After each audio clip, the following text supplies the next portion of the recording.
مولاي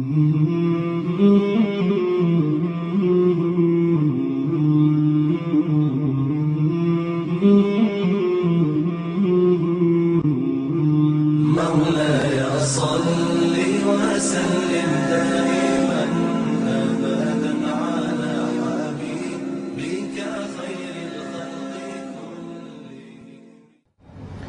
الحمد لله وكفى والصلاة والسلام على عباده الذين اصطفى خصوصا على أفضلهم وخاتم النبيين محمد الأمين وعلى آله وصحبه أجمعين وبعد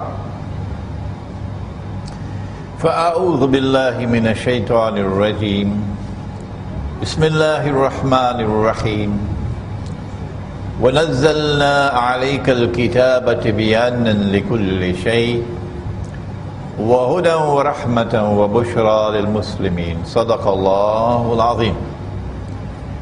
We begin with Allah's blessed name. We praise Him and we glorify Him as He ought to be praised and glorified. And we pray this night for peace and for blessings on all His noble messengers, and in particular on the last of them all, the blessed Prophet Muhammad sallallahu ta'ala alayhi wasallam. As we assemble here in Masjid Al-Ghufran in Tamantun Dr. Ismail in Kuala Lumpur in Malaysia, to begin, and tonight it's the first lecture of what I hope will be several attempts at the subject. The Sufi, the Salafi, and Akhirul Zaman. And I want to begin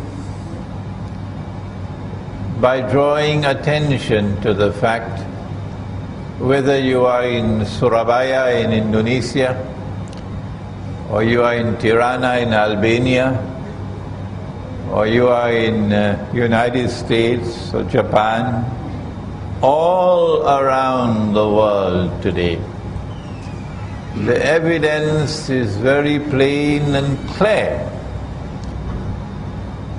that we are located at perhaps the most dangerous moment in all of history so far. That there has never been in human history a more dangerous moment than this moment now. And I plead for those who are asleep to wake up. For tomorrow it might be too late. If Israel attacks Iran, which can happen at any time, then it should not be difficult for us to recognize that such an attack is most likely to lead to a series of events which will culminate in nuclear war.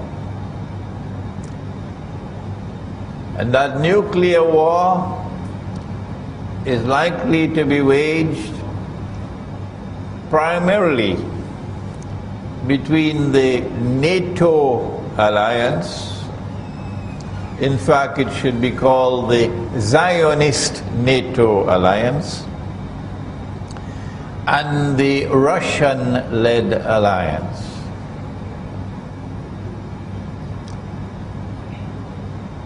If that nuclear war takes place, North America and Europe primarily, I believe, and I can be wrong,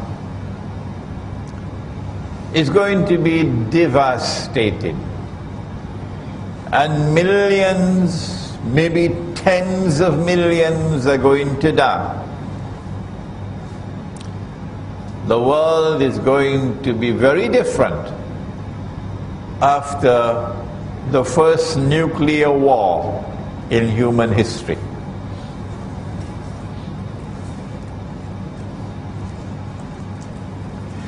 That war will be waged because the Zionists are provoking it. And the Zionists are provoking it. They are pig-headed in their obsession in pursuing a certain goal of ruling the world, of establishing their political and economic dominion over all of mankind,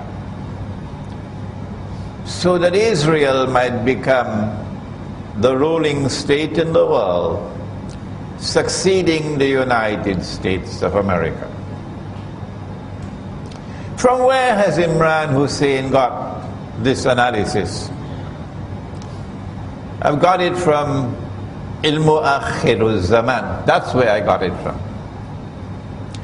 And we don't have long to wait to determine whether this description of events which are now about to occur is accurate or not.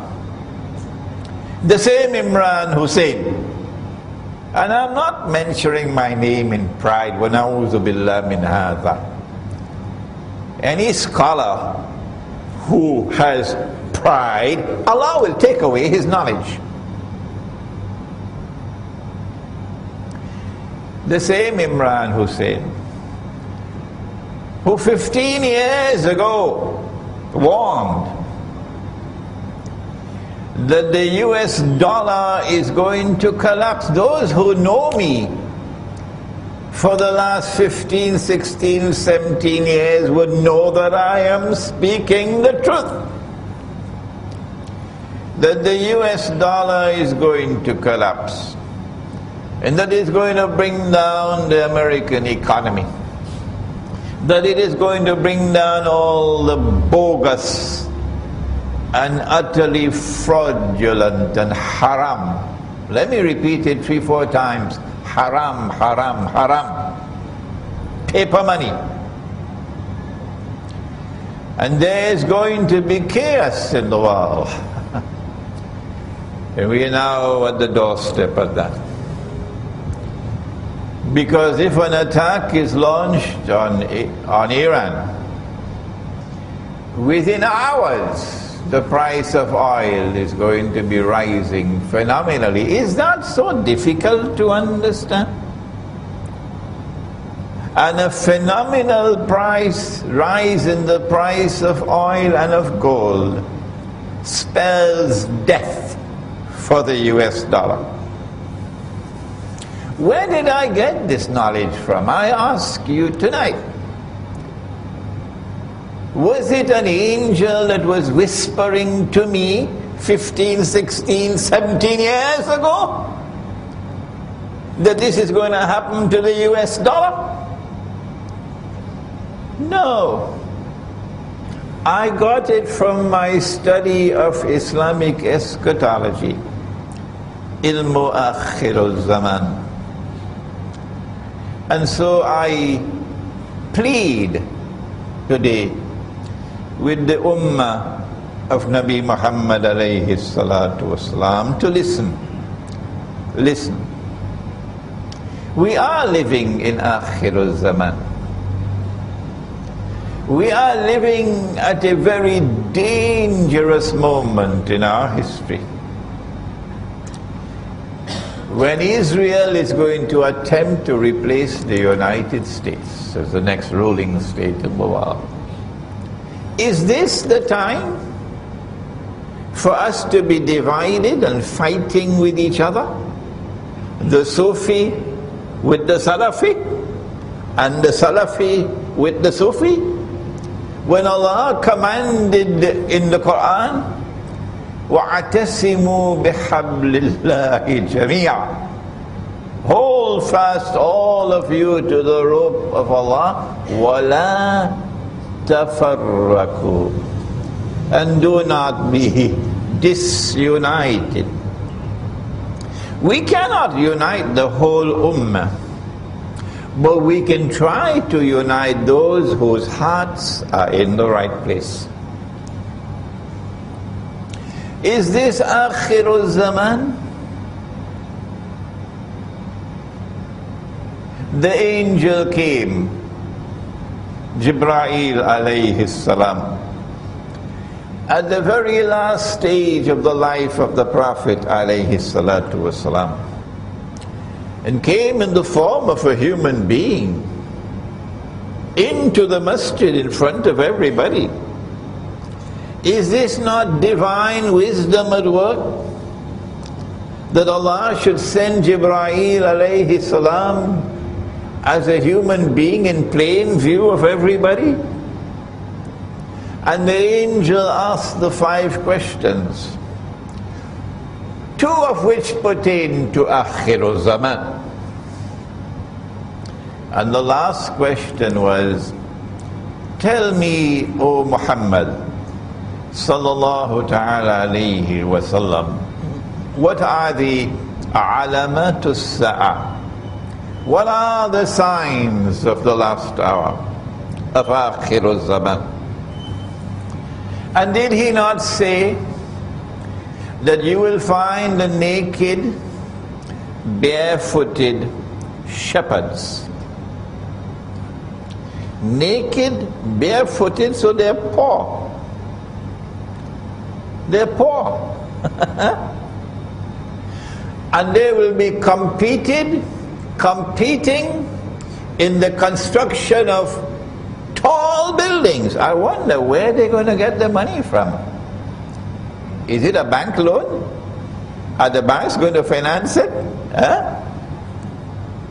The naked, barefooted shepherds will compete with each other in the construction of tall buildings.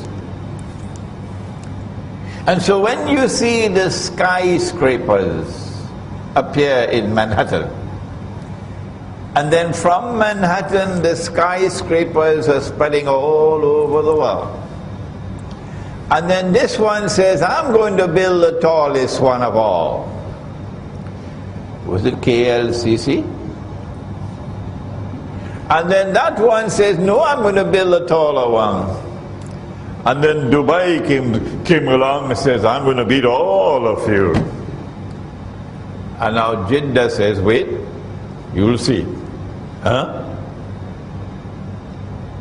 Is this not sufficient evidence for the ummah of Muhammad alayhi salatu wasalam that you are living in Akhirul Zaman, and that the resources of the world, the wealth, are now in the hands of foolish people?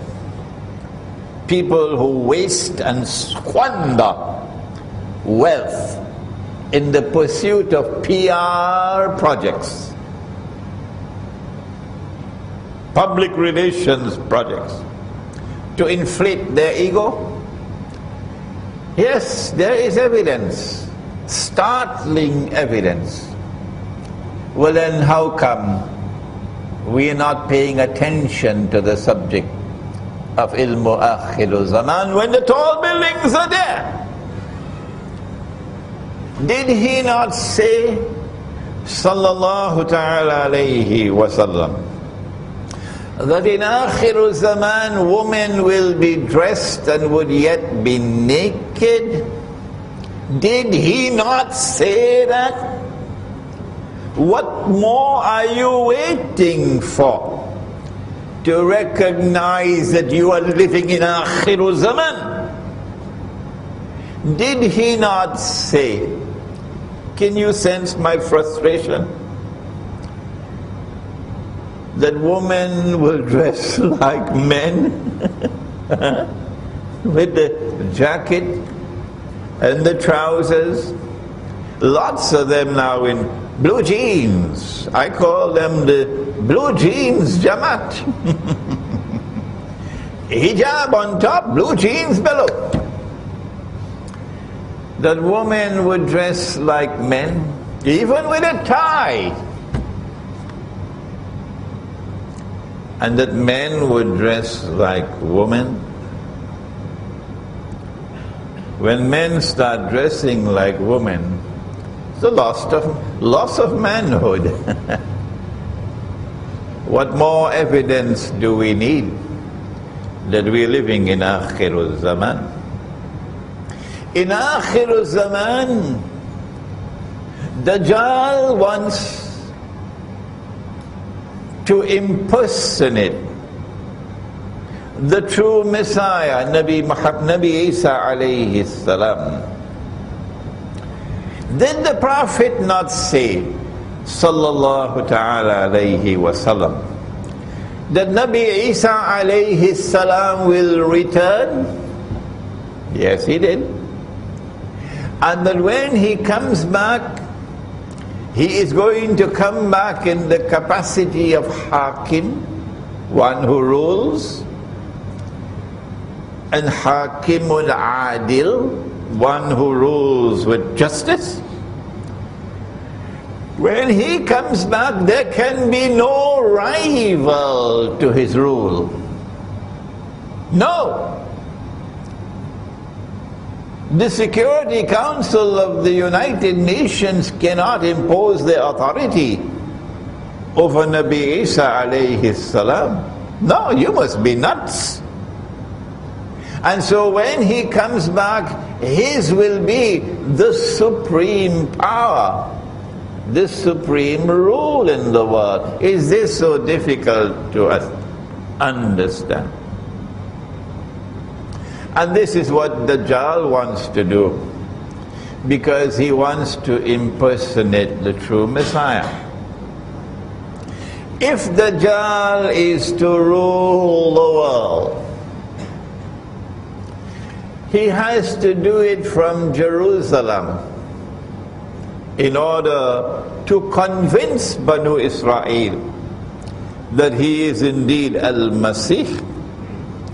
He has to do it from a Jerusalem which is the capital of the holy state of Israel. So he'll have to establish an Israel and claim that this is holy Israel. And he'll have to make that Israel the ruling state in the world. And so when you see a state of Israel created in the Holy Land in 1948, more than 60 years ago, here is evidence, startling evidence, that Dajjal is on his way in pursuit of his mission, and that you are living in Akhir Zaman. Is it not time to wake up? And when you see that state of Israel over the last 60 years, constantly growing in power and influence, to such an extent that today Israel controls the American Congress, not Obama. If Obama is listening to me today, he will shake his head and says Imran is correct. It is the Congress that controls, not the President, not the American armed forces. And the Zionists control the Congress on behalf of the state of Israel. And so when you see that state of Israel poised to replace the United States of America as a ruling state in the world, is it not time to recognize that you are living in Akhirul Zaman? We are living today in a world in which there is more fasad. Be careful of that word, because fasad is in the Quran. Fasad is of different kinds. Fasad is that which corrupts and destroys. And there is, the Quran speaks of agricultural fasad, corrupting food, destruction of food. The Quran speaks of sexual fasad, Sodom and Gomorrah. The Quran speaks of many different kinds of fasad. Perhaps the most dangerous one of all is fasad in money. Yes. Nabi Muhammad alayhi salatu wasalam spoke about riba. And one form of riba is borrowing and lending money on interest, money. And so the money lender was cursed by Nabi Muhammad alayhi salatu wasalam. He cursed all four, and he said they're all equally guilty. The one who takes riba, the one who gives riba, the one who records the transaction, and the two witnesses. And the very last revelation to come down in the Quran was one in which Allah declared war on the moneylender. فَأَذَنُوا بِحَرْبٍ مِّنَ اللَّهِ وَرَسُولِهِ. And Nabi Muhammad alayhi salatu wasalam waging war on the moneylender. But the Prophet sallallahu ta'ala alayhi wasallam prophesied that the time will come when you will not be able to find even one person, not one, in all of mankind, who will not be consuming riba. And if anyone were to claim that he is not consuming riba, verily the dust of riba would be upon him. Verily the vapor of riba would reach him. Are we not living today in a world in which the money lender controls the economy? It is called the bank. Is there not riba all around us today? And therefore the curse of Nabi Muhammad alayhi salatu wasalam all around. What more evidence do we need that this is Akhirul Zaman? But there is another form of riba.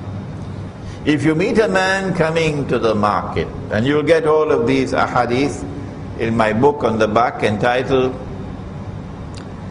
The Prohibition of Riba in the Quran and Sunnah. It's also on my website. If you meet a man coming to the market to sell his goods, truckload of durian, and you buy his durian, I don't think people in France will know what is durian, and the Pakistanis won't know what is durian, but in Southeast Asia it's called the king of all fruits. It's a fruit. And you buy his durians from him before he could enter into the market. And when he enters the market, he realizes he could have gotten a better price in the market. Nabi Muhammad alayhi salatu wasalam said, that's riba. The Americans have a pretty phrase to describe it. The Americans say, you ripped him off. A transaction based on deception, through which you get a gain or a profit to which you are not justly entitled. A rip-off. Today we have abandoned the Quran. Whether you are Sufi or whether you are Salafi, it makes no difference. We have abandoned the Sunnah. Whether you are Sufi or whether you are Salafi, it makes no difference. So you better listen to your brother Imran. And we have accepted that the enemy could make haram what Allah made halal, and that is shirk. Allah made the dinar halal. Allah made the dirham halal. It is in the Quran. Both the Sufi and the Salafi better go to the Quran and find it. And today the International Monetary Fund has made it haram. Dr. Mahathir didn't know that. He was surprised to find that the Articles of Agreement of the International Monetary Fund, the Zionist International Monetary Fund, prohibit the use of gold as money. And all the Ummah of Muhammad alayhi salatu wasalam, whether you are Sufi or whether you are Salafi, it made no difference. We all accepted that they could make haram what Allah made halal. And we are stuck with the paper. And the paper is haram, haram, haram. Which Sufi scholar has declared it is haram? You can probably count with your fingers how many there are. Which Salafi scholar has declared it is haram? You could probably count with your fingers of one hand, if there are any. I hope that there are some, inshallah, but I may not have heard about them. This is riba. As the paper money falls in value, you are ripped off. Wait until the US dollar collapses and you see what's going to happen in the world. And so here is evidence, startling evidence, that there is fasad in the economy. Not just agricultural fasad with genetically modified food, not just electronic fasad with the radiation from cell phones damaging the male chromosomes so that tomorrow no baby boy is going to be born. And so the prophecy will be fulfilled that one man would have to maintain 50 women. That's akhiru zaman. Not just political fasad, and I wish I had the time to explain the political fasad, but fasad in the economy as well. Fasad everywhere you turn. What is it that explains this universal fasad? The Quran tells us, Inna Ya'juja wa Ma'juja mufsiduna fil ard. That Gog and Magog are PhDs in fasad. And when Allah releases them, حَتَّى إِذَا فُتِحَتْ يَأْجُوجُ وَمَأْجُوجُ وَهُمْ مِنْ كُلِّ حَدَبٍ يَنْسِلُونَ. They're going to spread in all directions. And they will bring universal fasad to the world. And so I have spent half an hour, which is too much time. I should not have spent so much time, providing the evidence. And there is so much more, that we are living in Akhirul Zaman. And this is the time, this is the age of the greatest fitna that mankind will experience, from the time of Adam alayhi salam to the last day.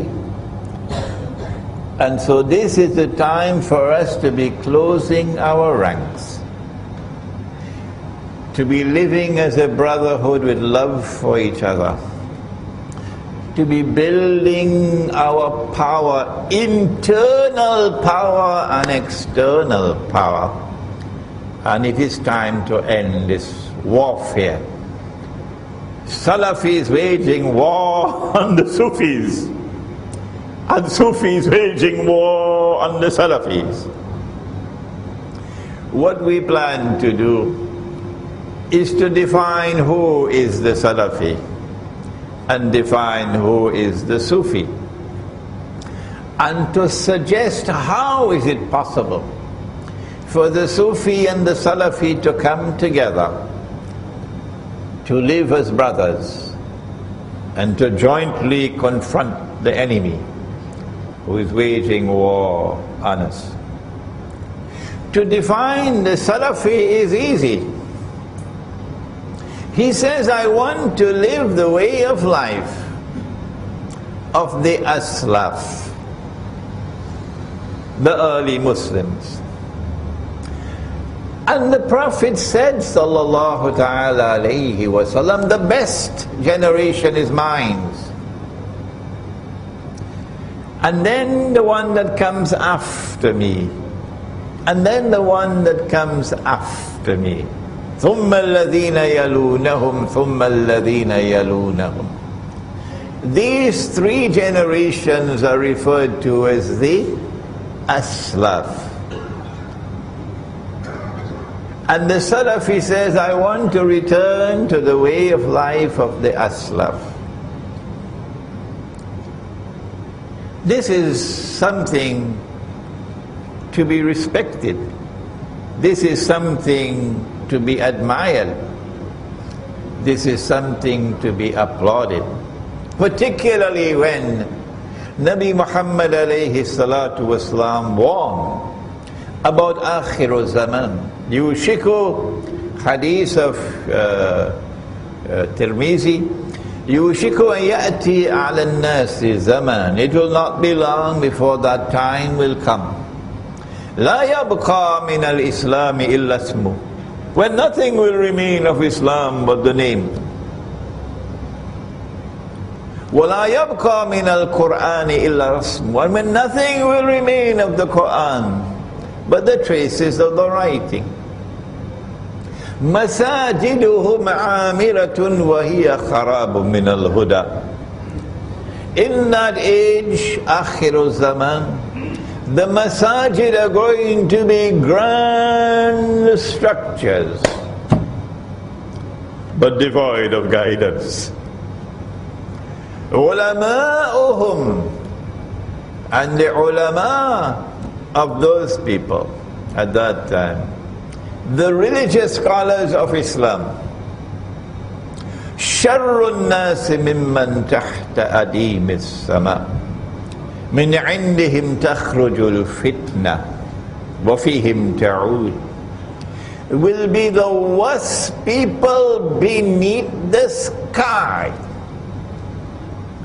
From them will emerge that which will be fitna, and they will become the centers of fitna, corrupting the people, bringing about divisions, disunity, a betrayal of the deen. And so the Salafi says, I don't want to go that way. I want to return to the original deen. And this is something commendable. When you go to the true Salafi, when you go to the Jama'ah of the true Salafi, to the extent that they are faithfully following the Aslaf, you will see something of how they used to live at that time. But I asked the Salafi, did the Aslaf use paper money? I don't think so. No, I think they'll take the paper money and throw it in the toilet. Did the Aslaf go and vote for an Islamic political party, fighting elections under a modern constitution of a modern state, which declares that sovereignty no longer belongs to Allah? That's Egypt, that's Tunisia, that's Libya, that's Turkey. That sovereignty now belongs to the state. And you are going to fight in elections after Mubarak has been removed in conditions that are very suspicious. And you are now going to enter into a marriage with the Egyptian armed forces? And you say you are Salafi? Is this the way of life of the Aslaf? Or should you not be struggling to restore the Khilafah? struggling to restore Darul Islam. And so, yes, it is commendable that you should try to restore the way of life of the Aslaf. But I think you need a little help, because you're not seeing what we are seeing. You are blind. You are blind to the traps which have been laid for you in the modern age. You are following the Aslaf externally. Why don't you look at the Aslaf internally? Did the Prophet sallallahu ta'ala alayhi wasallam not say, and my teacher of blessed memory, Maulana Dr. Muhammad Fadlur Rahman Ansari rahimahullah, taught us when we were students in Pakistan, in Karachi, at the Alimia Institute of Islamic Studies. That's where I learned from him. And he repeated this hadith so often, that Nabi Muhammad alayhi salatu wasalam warned. He said, "Ittaqu firasat al-mu'min, فَإِنَّهُ يَنْظُرُ بِنُورِ اللَّهِ." Fear the firasa, that wisdom which comes from internal, intuitive, spiritual insight. Fear the firasa of the mu'min. For when he sees with the nur of Allah. And that is Sufi. That is tasawwuf. And it is time for the Sufis to be reminded about that. Because they are also using the same paper money. And they are also voting in elections. Every election they are voting. And yet they say we have the right Islam, and those fellows, they are wrong. What is Sufism? We have just another 2 minutes to introduce the subject of what is Sufism. The angel came and asked 5 questions. You remember? Number 5 was the Alamatus Sa'a, the signs of the last day. But question 1 was, what is Islam? And question 2 was, what is Iman? And then question 3 was, what is Al-Ihsan? And we heard an answer we never heard before. First time we ever heard this. When the Prophet said, alayhi salatu wasalam, that Al-Ihsan is an ta'abud Allah ka'annaka tarah. That you should worship Allah, that you should serve Allah as though you were seeing Him. But it is not possible to see Him with these eyes. Lan tarani, says Allah in the Quran. Lan tarani, not with these eyes, you can never see me. But yes, with the heart you can see. فَإِنَّهَا لَا تَعْمَى الْأَبْصَارِ, says Allah in the Quran. It's not these eyes that are blind. وَلَكِنْ تَعْمَى الْقُلُوبُ الَّتِي فِي الصُّدُورِ. What is blind is the heart which is inside your chest.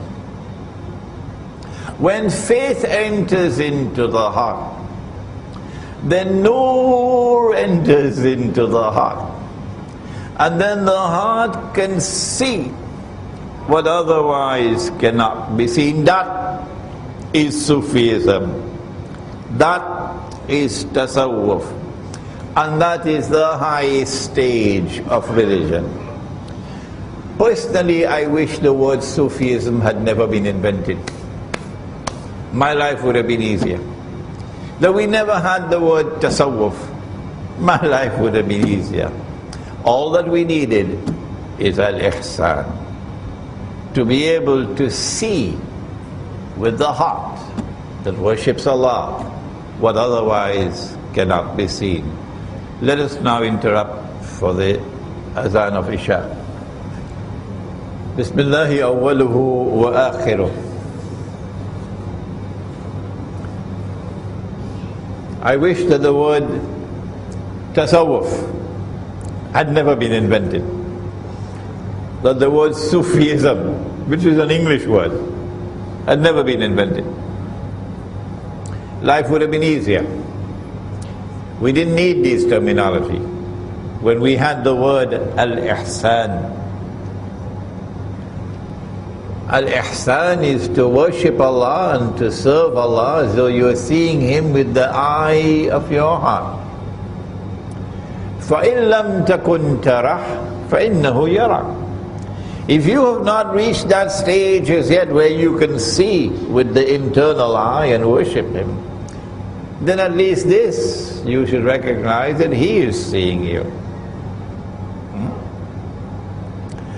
And so the heart can see,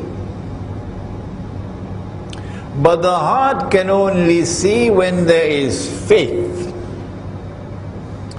and the heart can see only when there is nur in the heart.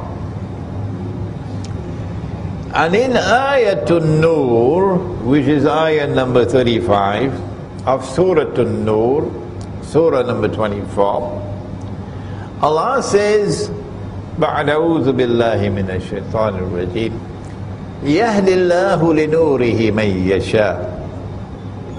Allah guides to His nur whomsoever Allah chooses. So it is Allah to choose. No, we can't choose.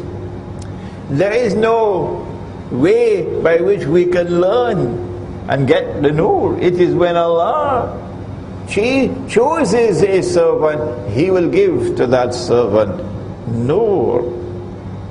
And with that nur, he'll be able to see what otherwise cannot be seen. Ittaqu firasat al-mu'min فَإِنَّهُ يَنْزُرُ بِالنُّورِ اللَّهِ.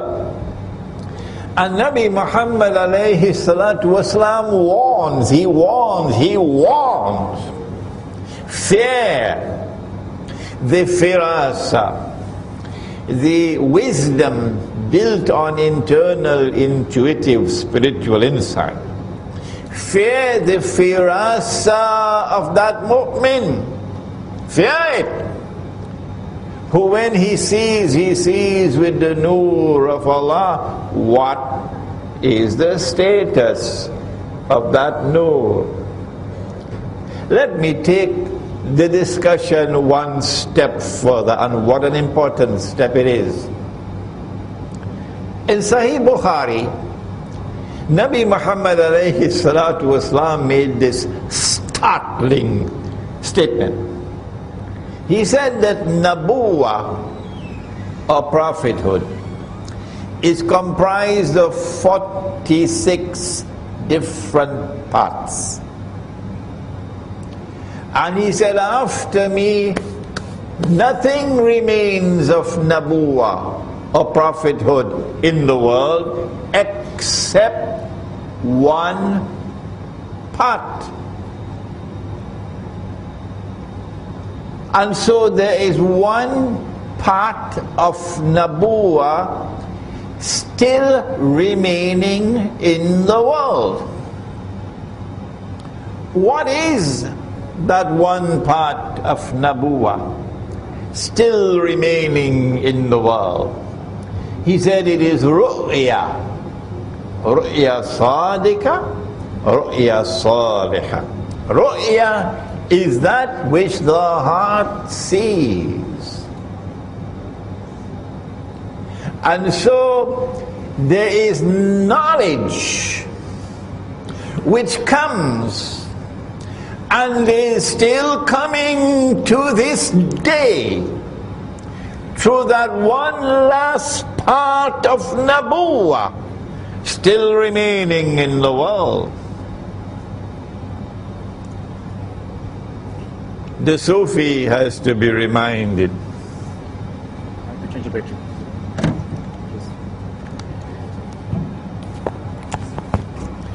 The Sufi, our brother, the Sufi has to be reminded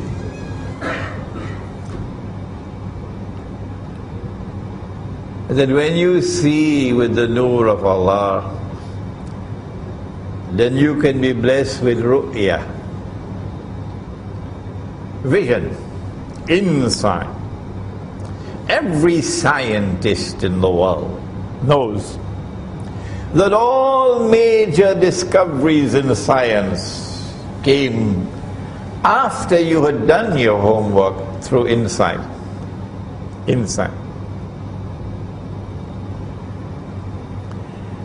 And if we had that insight, if we had that ru'ya, then as Sufis you would have been able to recognize that the paper that you have in your wallet and that you are using to buy and to sell, it is shaitan who gave it to you.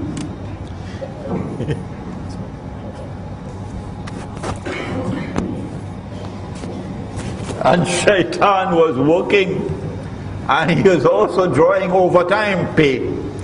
Shaitan was working for Dajjal.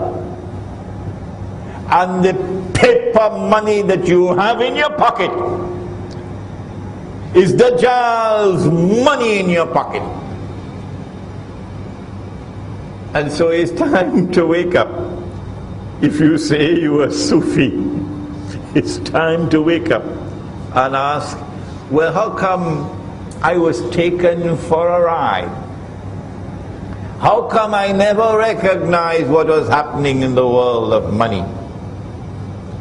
How come I never recognized what was happening in the political system?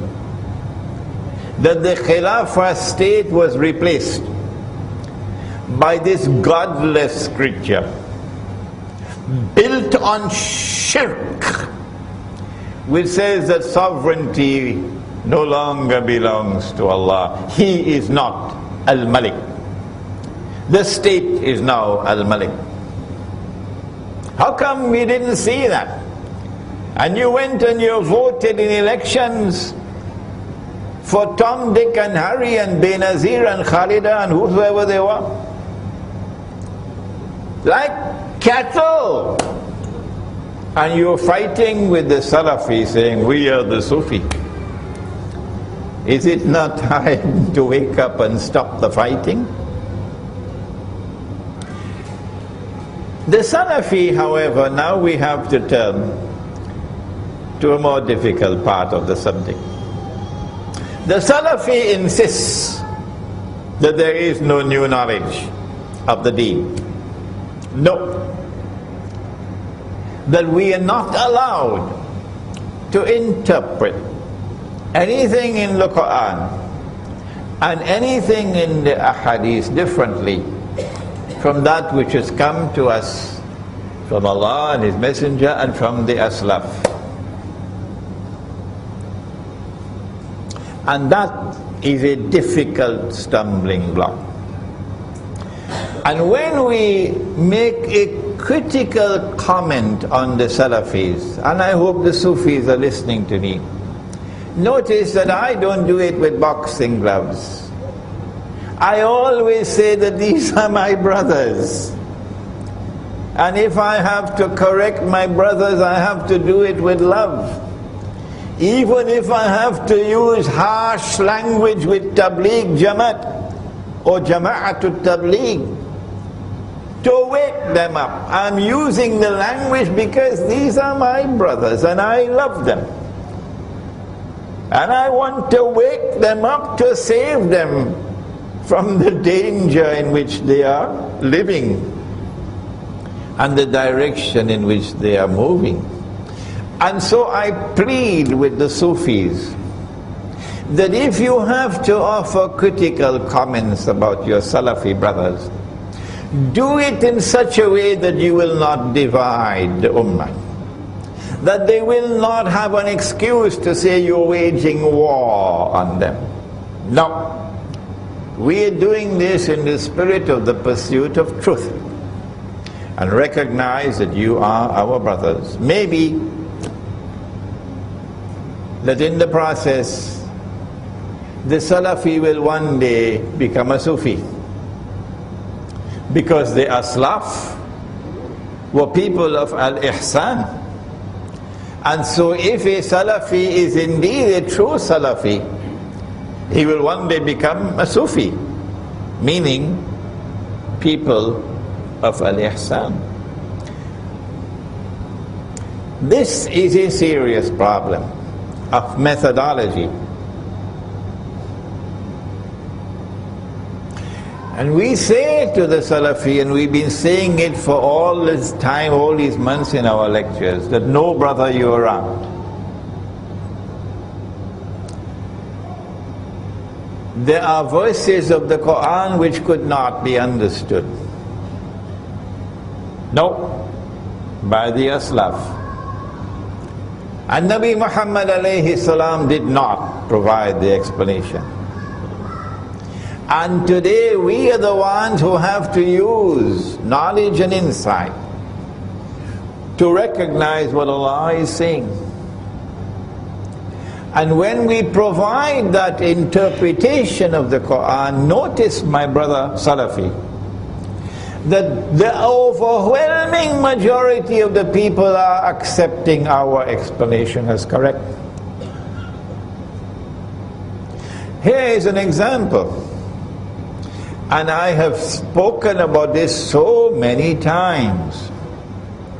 Here is a verse in Surah Al-Ma'idah, in which Allah subhanahu wa ta'ala says, بَعْدَ أَعُوذُ بِاللَّهِ مِنَ الشَّيْطَانِ الرَّجِيمِ يَا أَيُّهَا الَّذِينَ آمَنُوا, O you who have faith in Allah, لَا تَتَّخِذُوا الْيَهُودَ وَالنَّصَارَى أَوْلِيَاءَ. Do not take the Jews and do not take the Christians as your friends and allies. Is Allah speaking about all Jews and all Christians? Or is He speaking about some Jews and some Christians? You have to go to the rest of the Quran to answer that question. And I don't have the time now to take you to all those verses of the Quran, but there are several lectures of mine. When you go to the rest of the Quran, it is plain and clear, Allah is not speaking about all Jews and all Christians. No. He's speaking about some Jews and some Christians, not all. Well then, who is He speaking about? The answer is there in the words which follow. بَعْدُهُمْ أَوْلِيَاءُ بَعْضٍ, which means, do not take such Jews and do not take such Christians as your friends and allies, who themselves are friends and allies of each other. بَعْدُهُمْ أَوْلِيَاءُ بَعْضٍ. The Quran is anticipating. I don't know the bahasa for anticipate. Come on, help me. Alright. We don't have that in bahasa. The Quran is saying that this is an event which is to come.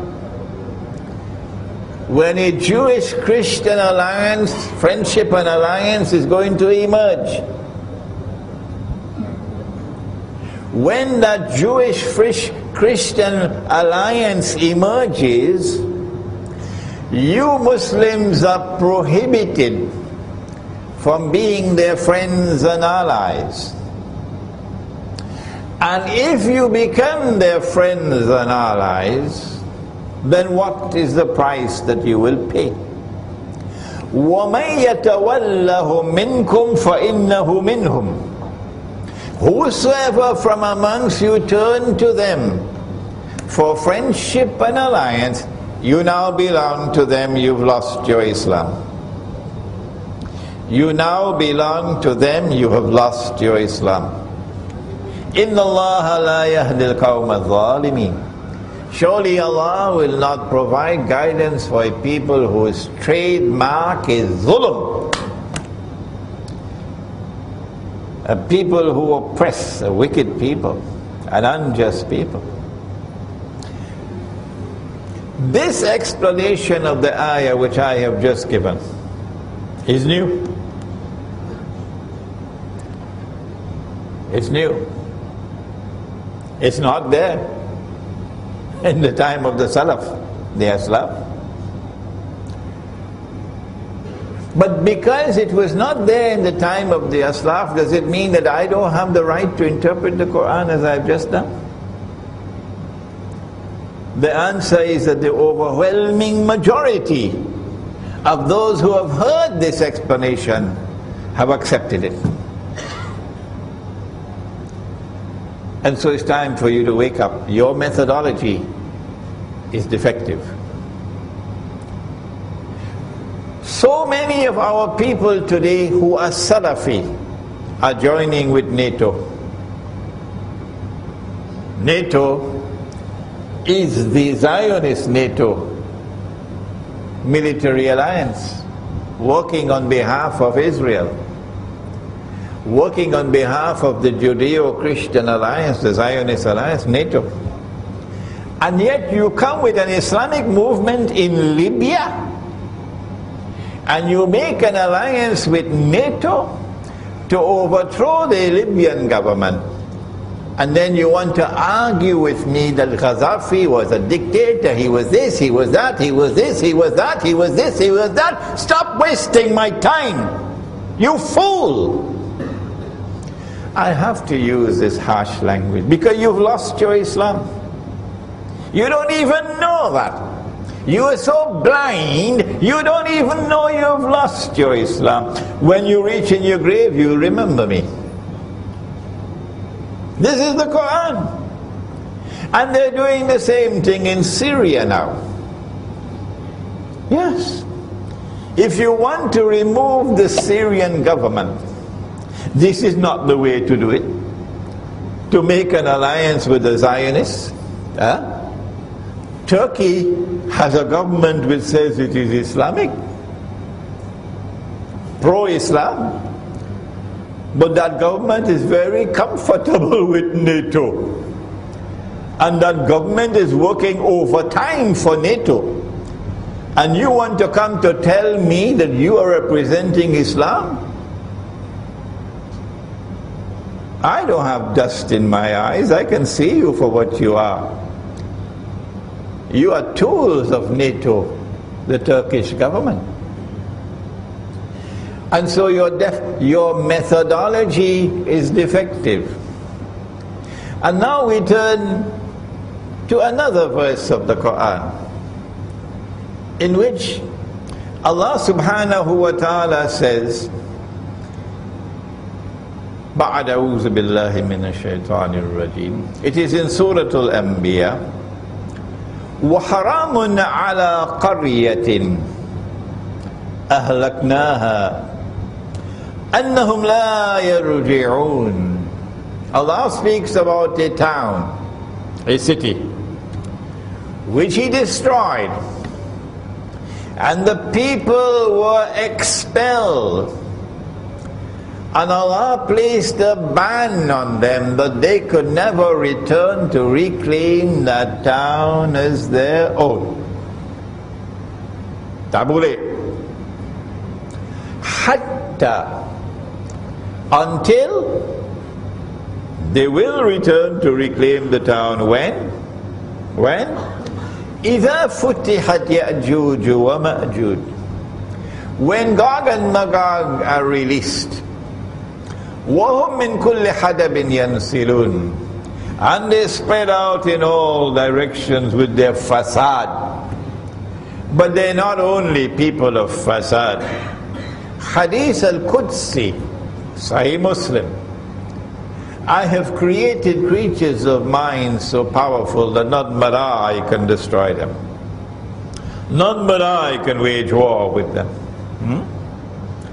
These are Gog and Magog, Ya'juj and Ma'juj. We have interpreted this verse of the Quran, and we have declared that this town is Jerusalem.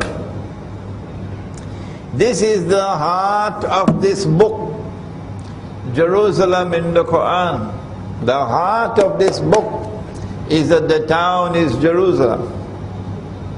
This book became a bestseller 10, 11 years ago. And after 11 years, it is still a bestseller. And it is translated into probably about a dozen languages by now. The overwhelming majority of Muslims today who have heard this interpretation have accepted it. But this is not there in early Islam. No. When we recognize that the town is Jerusalem, we know that Allah is speaking about Banu Israel, that He destroyed Jerusalem. He expelled Banu Israel. He placed a ban on them, and for 2,000 years they could not return to reclaim Jerusalem as their own. And yet today they have returned and they have taken control of Jerusalem. What is the explanation? We ask our Salafi brothers, and they are our brothers. How many times must I repeat it? Imran Hosein is not waging war on you, no. Imran Hosein loves you. You're my brothers. And Imran Hosein wants to unite the Ummah. What's wrong with that? 2,000 years after Jerusalem was destroyed, Banu Israel was expelled. 2,000 years later they returned. And they are now taking control of Jerusalem. And the Quran says of itself that it is tibyanan likulli shay. It explains all things. I ask you, what is the explanation in the Quran for the return of the Jews to the Holy Land, to Jerusalem, to reclaim it as their own 2,000 years after Allah had expelled them? And I say to you, brother, this is the explanation in Surah Al-Anbiya. And the overwhelming majority of the Ummah is accepting this explanation. You being left behind. All that I'm asking you to do is to look again at your methodology and recognize that there is new knowledge that comes. And with that new knowledge you can understand what previously could not be understood. I'm running out of time. I would have loved to go on to some more verses of the Quran, but I have to go to the ahadith before we can end. I don't want the Imam to stop me before I give you some ahadith. The Prophet said, sallallahu ta'ala alayhi wasallam, that Dajjal will ride on a donkey. The donkey would travel as fast as the clouds. The donkey will have his ears stretched out wide. We have interpreted the hadith to say that that donkey is already here. That flying donkey is already here. It's the modern aircraft. And the overwhelming number of Muslims out there who listen accept that this is correct. But you insist, because this was not expressed by the Aslaf, you insist as Salafi with this defective methodology that you have to wait for the flying donkey. Brother, you're waiting in vain. And I'm using the first person now. I'm speaking to you with love wherever you are in the world. Your methodology is defective. The Sufi methodology recognizes insight, recognizes the capacity to see with nur and therefore to provide a new explanation. That's the Sufi methodology. And I got that from my teacher, who was a Sufi sheikh. I'm going to come back to that in a moment, inshallah. The Prophet said one more hadith, just one more. There's so many more, but only one more. I know you would enjoy if I were to take so many verses of the Quran and so many ahadith, but look at the time. The Prophet said, sallallahu ta'ala alayhi wa sallam, Sahih Bukhari, Sahih Muslim, that the river Euphrates will uncover a mountain of gold. A mountain rises high up in the sky. Mountain is not a hill. A mountain rises high up in the sky. And so a mountain of gold is going to be a large amount of gold rising high up in the sky and coming out of the river.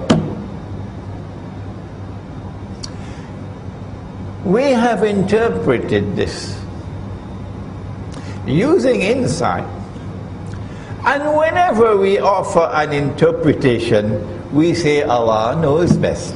Allah knows best. So our interpretation should not be a cause for fighting and disunity. No. You can differ with me, and yet we are still brothers. I say that he said that the believers must not touch that gold. So that wakes me up to the fact, this is symbolism. The believers must not touch that gold. A mountain of gold coming out of the river Euphrates. And he said that people are going to fight over that gold, and 99 out of every 100 would be killed. I say that mountain of gold has already come. And the word mountain here is not literal. The word mountain here symbolizes a large quantity. And it is not the metal of gold, but oil. Oil. And that oil has already come. The last 100 years have been the years of that oil, from that oil basin by the river Euphrates. But why would he describe oil as gold? You need insight here. The answer is that that oil has functioned as gold for the last 40 years, since September 1971, while the ulama of Islam have been eating roti canai and drinking teh tarik. If you have tears to weep, because he's telling us that that oil is going to be used to function as gold. And that is what happened these last 40 years. The US dollar could never have survived, could never have done all the wickedness that it did these last 40 years, if the US dollar had not become a petrodollar. What is a petrodollar? A petrodollar is oil functioning as gold. Gold is money.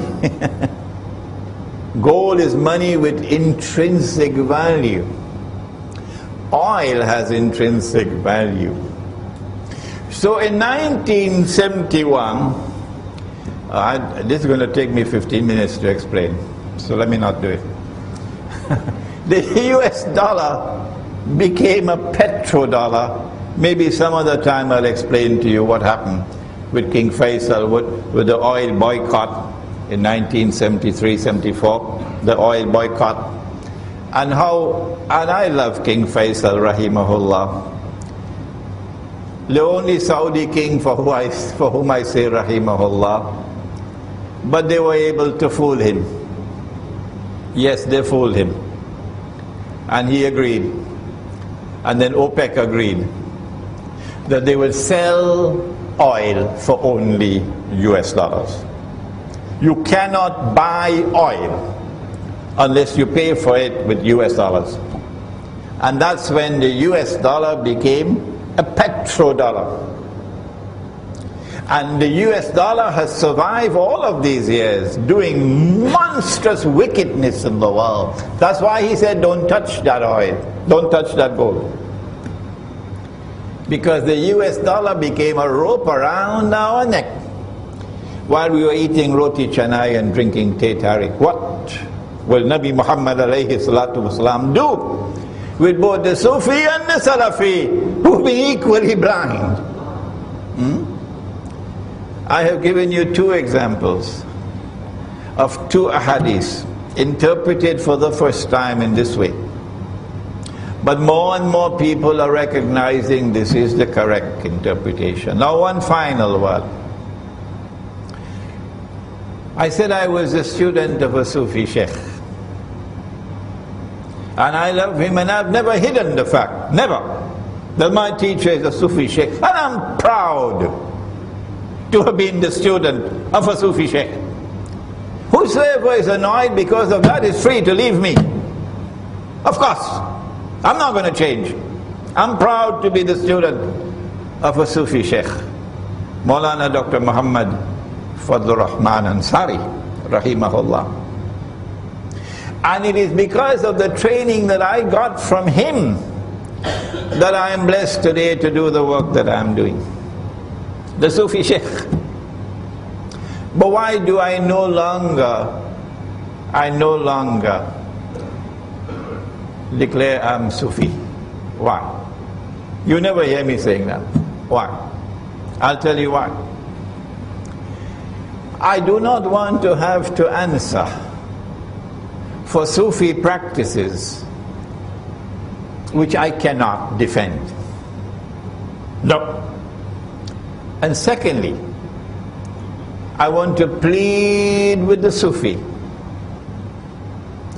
that if you have a religious practice, like we have right here in this masjid after the Salatul Maghrib, and we recite all these tazkirat for a long time, if you have a religious practice which you may have practiced for generations and generations, and you're very comfortable with it, something beneficial, not like drinking whiskey, no, but it is not based on the Quran and Sunnah.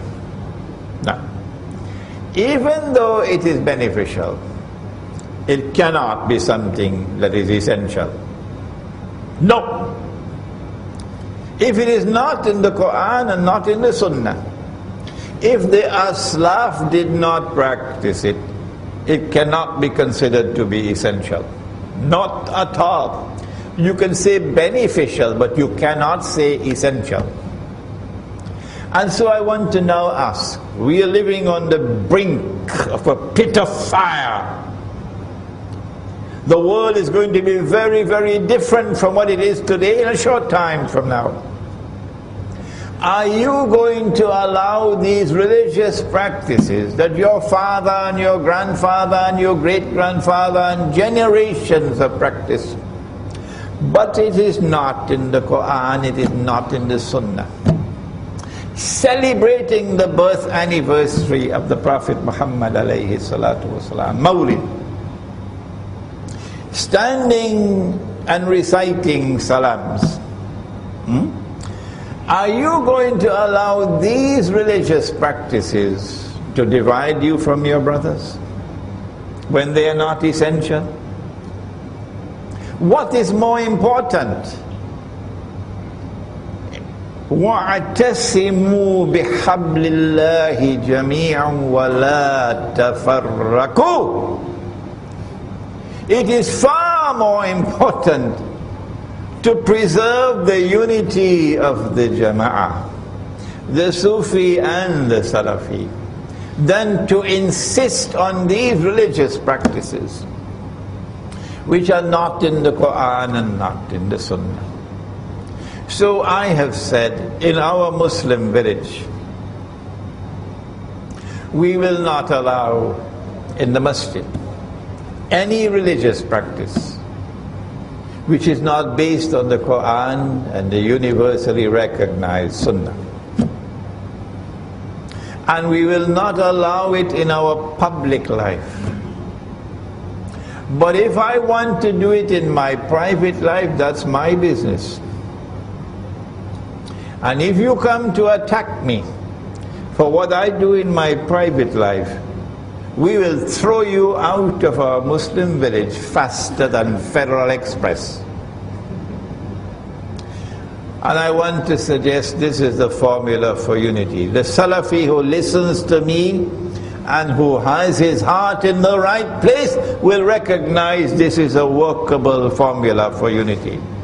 The Sufi who listens to me and who has his heart in the right place would recognize that this is a workable platform, a workable formula for unity. And so now we end by reminding that we are living at a moment of more danger than ever before in our history. Tomorrow the world is going to be very, very different. It's time to wake up. It's time to unite our ranks and no more fighting between us. And so let the Sufi and the Salafi come together as brothers to each other. ربنا تقبل منا إنك أنت السميع العليم وتب علينا يا مولانا إنك أنت التواب الرحيم برحمتك يا أرحم الراحمين آمين. We have time. The Imam has kindly consented for a few questions, so please let's have your questions as soon as possible. Yes. Assalamu alaikum, Shaykhana. You mentioned that you yourself don't refer to yourself as a Sufi anymore. So I just want to extrapolate that. Do you think it's a good advice, given the precarious nature of the world, for Muslims not to use these titles, even if you do follow a certain methodology, but to not use the title of Sufi or Salafi personally, and just qualify themselves as Muslim as a first step in avoiding the fitna that you described? It'll be a dream come true if we stop using these titles. The Salafi, if he's indeed Salafi, will grow to become a Sufi, because he'll grow to reach Al-Ihsan. There's no need to describe yourself as Salafi. The Sufi, if he's indeed a Sufi, would have that ihsan, that capacity to see, and would recognize the reality of the world today, and therefore the imperative of Muslim unity to unite our ranks. If we get rid of the labels, it will be helpful. My teacher, Maulana Dr. Fadlur Rahman Ansari rahimahullah, used to stand up. I don't know where he got the courage from. In India and Pakistan they use different terms. He said, I am not Deobandi, and I am not Brelvi, and I am not Ahle Hadith, and I am not Wahhabi, I am a Muslim. Those are golden words, and that's what we need for today. Any more questions? What is the greatest danger of riba? The hellfire. The hellfire. The hellfire. Because Nabi Muhammad alayhi salatu wasalam cursed The one who is, don't mind if I mention it, he's working in a bank now, but he says, I'm going to get out of the job soon. MashaAllah, MashaAllah, MashaAllah. The others who are working in banks should follow his example. Get out of that job. You're working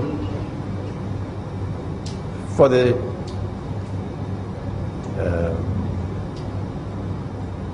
money lender. The money lender has been cursed. And you're working for the money lender. He cursed all four. The one who takes riba, the one who gives riba, the one who records the transaction, and two witnesses. And he says they're all equally guilty. The punishment for riba is Jahannam. The other danger of riba, both the money lending, when the money lender lends you money, sometimes he lends you money because he wants to become rich. But when the Zionist lends you money, that's not why he's lending it to you. The primary reason why he's lending money to you is because he wants to enslave you. And he's already enslaved Indonesia. And our daughters and our sisters from Indonesia are now slaves all around the world, all around this region, slaves, working for a wage that is the wage of a dog, oppressed. He wants to enslave you. That's why he's lending you money on interest. He wants to reduce you to a state where you are immobile. You are so poor and destitute that you cannot resist his oppression. No. So riba has been used as an injection that injects poison into you. And when you've been injected with that injection, you become paralyzed. That's the price we pay. The danger of riba. Any more questions?